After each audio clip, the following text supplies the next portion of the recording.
Throughout my Yu-Gi-Oh career, I've never had much chance to travel and do competitive events at a more frequent pace. Usually I don't even leave my home state. I've only ever been to Nationals twice and a YCS once. I want to bring this series to hopefully help others who want to take that next big step to competitive play. I'll be adding in a new video every week or two in addition to the regular content on the channel to capture my journey on growing into a more competitive player. Welcome to Yu-Gi-Oh 365.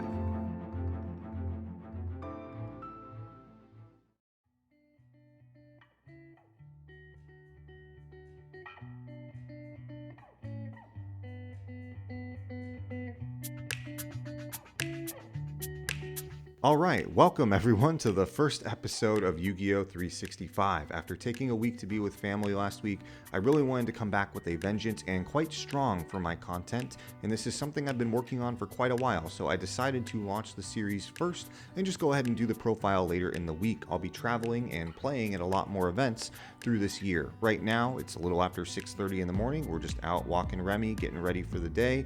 To kick off the series, we are warming up with an OTS trophy tournament today at Heroes in Games later this morning. I'm sure, of course, you can tell by the results that it's amazing based on the thumbnail as well, but I still wanted to document the process. We are, of course, going to be on Rescue Ace. But before we head straight to the trophy tournament, we're going to hit the road for a bit. We're going to go visit a good friend of mine. We're seeing the legend Sunny P. He's been on Rescue Ace for a bit as well. After I picked up the deck, within a week, I think I got him the whole core as well. And we've been grinding the mirror match like crazy. I'm talking like 3 to 4 hour sessions, probably at least twice a week for the last 3 weeks straight. The mirror is, in my opinion, one of the best ways to learn the deck and is actually really fun. So we were doing some testing this morning and theory crafting for a couple hours, but after we finished up with that, it's time to head to the OCS trophy tournament. So we're going to go ahead and head on out. All right, we're here. We're going to grab a pack of fresh sleeves. We're already onto an insane start to the day from our entry pack, just ripping that ulti. I already know it's going to be a good day. And of course, you saw the thumbnail. Let's go ahead and just show the results. And we're back. We did it. We got the beautiful first place Red Eyes trophy. I am a huge fan of this. This was a great redemption to the second place one that I got a few weeks ago, and feels really good to launch the new series and kind of get some redemption for Rescue Ace. I've been kind of back and forth on trying to find the best build, and I feel like I've really finally landed on it. So really excited. I'm gonna not waste too much time. I'll go ahead, showcase the main deck, the extra deck, and the side deck. Of course, I'll talk a little bit about matchups as well. It was not too big of an event. We had 4 rounds for this event. I went 3-0-1. My only draw was to Branded, and with how pairings worked out, my tiebreakers were really great and just thankfully got me there. So the matchups I had were Salad, Pearly, Lab, and Branded Chimera. You'll see more info on the screen. I did lose every die roll, which was insane, but thankfully it just didn't matter. We just drew insane all day. So with all that said, we'll go ahead and hop right into the deck profile. Okay, for the main deck, we are on 3 Airlifter. I will start with the full Rescue Ace package. This is the best starter. Not much needs to be said about this card. This is full combo if you're doing the Cybers package. If you're doing the Therian package like I'm doing, you just need Airlifter plus any name that is not Preventer. So still pretty easy to get to with the consistency of the deck, and worst case, still going into things like IP or whatever are also really, really good.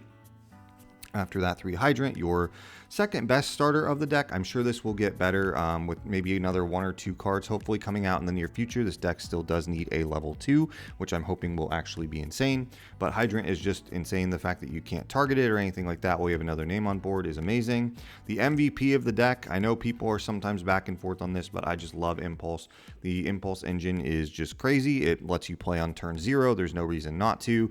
There's so few decks that have done that. Tier has been the most recent one prior to this that I think had the ability to play on turn 0 well. To pair with the Impulse, we are just on 1 engine. You could play 1 attacker too, but I play the deck a bit differently. My go-to play all of the time is just Impulse into the Fire engine to then get you an Airlifter to then get you the Rescue. Actually, you could get Emergency, but then I typically make Donner to bait out an interruption, and then Rescue to bring back Airlifter, and then Airlifter can go ahead and search Emergency, and you can keep comboing from there. So that's kind of how I do it. But for the rest of the Rescue Ace names, we are on, of course, the 2 Turbulence. Not much needs to be said about that. And then, of course, the 2 Preventer. That's it for the Rescue Ace names. I think that's a pretty standard lineup.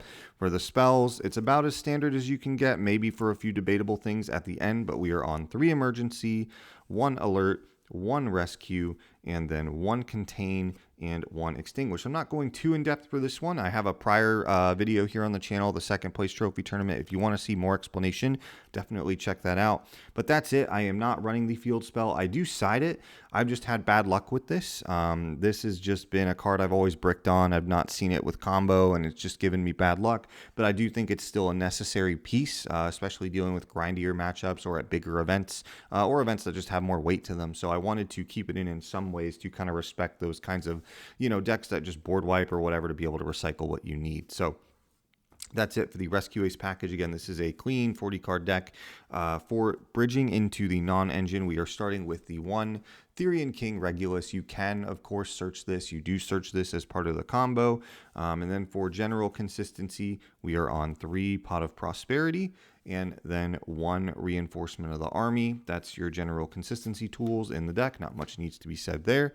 The rest of the deck is more targeted non-engine and defensive cards. So starting off with that, we play 3 Ash Blossom. This is the only hand trap I'm actually running. I was on Droll and talking with my boy Sonny. We did cut it last minute.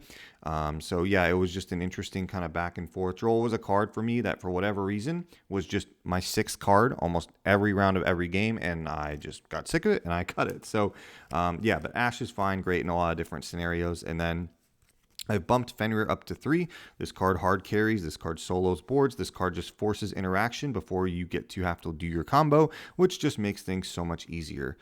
Same thing with Super Poly. This card went really hard for decks like Salad and Lab, even Flu if you can time it right, different things like that. But Super Poly is great. Being able to make Garura and then Link Climb and get the extra draw is nice. Helps deal with turn skip decks as well, depending on how they end their board and what you're playing in the extra deck. But this was the main card I cut for Droll that was just really, really good. I would definitely not take this out. This card's amazing. After that, 2 evenly matched. I know it seems like an odd number, but basically the debate we were talking about was just either 3 Fenrir or 3 evenly, and I just decided in this case I wanted 3 Fenrir. I wanted a card that I think had a little bit more pressure and just did stuff all the time, whereas evenly's a little bit more conditional, but I still think it's good nonetheless. You could swap those around if you prefer, but I just decided to go with 3 Fenrir, and that card was glued to my hand, so it worked really, really well. So the last 3 cards in the deck, rounding it out, are just kind of some general pieces to help deal with hand traps in the format. 1 Called By and the 2 Triple Tactics Talents. There are no books in here. I think the other thing you could do, of course, is if you don't like the 2 evenlies, I would definitely try 2 book. I might even go back to that and just leave Super Poly as the main board breaker here in the deck, just so that way you have 5 ways to hopefully dodge or at least mitigate the impact of hand traps in your deck. But yeah, overall, really happy with this list. I didn't really miss books too much, but again, there wasn't a ton of crazy decks that books were required, at least Book of Moon, maybe not Book of Eclipse. But going to a bigger event, at least until cash gets hit, I do think that's the right call of switching those back in. So for the extra deck, we'll start with the big links and work our way down. Starting off, of course, 1 access code, 1 Apollosa. Pretty straightforward there. This is what you climb into along with Therian King Regulus. Your typical end board is the set 4 plus Apollosa and Regulus. So an Apollosa will have 3 materials on it. For the 3s, Trisbania and Nightmare Unicorn, you need a card that helps deal with time. It could be this. We've talked about potentially doing the Ibli combo instead, and also side decking like a card like Scattershot, or even just siding simply Scattershot, putting Proxy F back in. There's just weird ways you just need something to do it, or just a Sprint, however you want to do it. But this was my card of choice for time. It did come up against my Lab player, but he was really good and competent. He chained all his spell traps before I made this when he knew we hit time in the round, so I couldn't banish anything and burn with him, which was the 1 draw. So after that, for the 2s, 1 IP, 1 Puzzle Amino, you need this for the combo, 1 Sunlight Wolf, 1 Hida, and 1 Donner. I believe that's it for the 2s. I think the one thing I would change is I did also cut Dark Charmer last minute for Super Poly targets, but with Garura and Mud Dragon, just being the main targets, I do think Dark Charmer should go back in 100%. I'm not exactly sure what I would cut yet. For it, I might cut the IP maybe, since you can always just hard climb into a card like the Trisbania or the Unicorn, because I don't really ever make IP typically. I'll just hard climb into Apo straight away instead if I have enough bodies. So it might be IP for that. But again, whatever you want to cut, you can make work. And then for the ones, Link, Karibo, and Anima. Shout out to everyone just still playing into this nonstop. This card is the freest thing ever. Put it in your deck. If it's not there, I promise you, you will be rewarded. After that, the Sargus package, 1 Merrymaker, 1 Sargus, pretty straightforward there. And then the only Super Poly targets I played were Mud Dragon and Garura.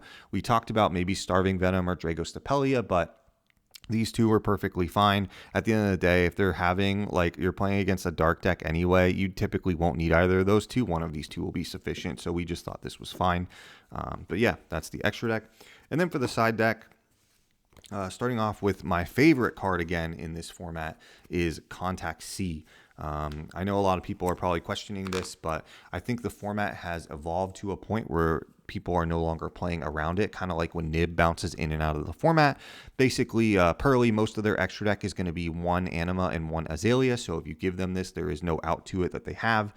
For Branded, most people have cut the Sprind link or whatever it is that uses 1 special summon monster, so they just are also locked out. Kashtira, if you wait till they Theosis or Rise Heart, they can't do anything. They're forced to end on monsters or just hard tribute summon over this if they haven't used their normal summon yet. There's just so many decks where like deck building has changed and this isn't played around that are pretty heavy hitters that just warrants a turn skip. So it's really, really good.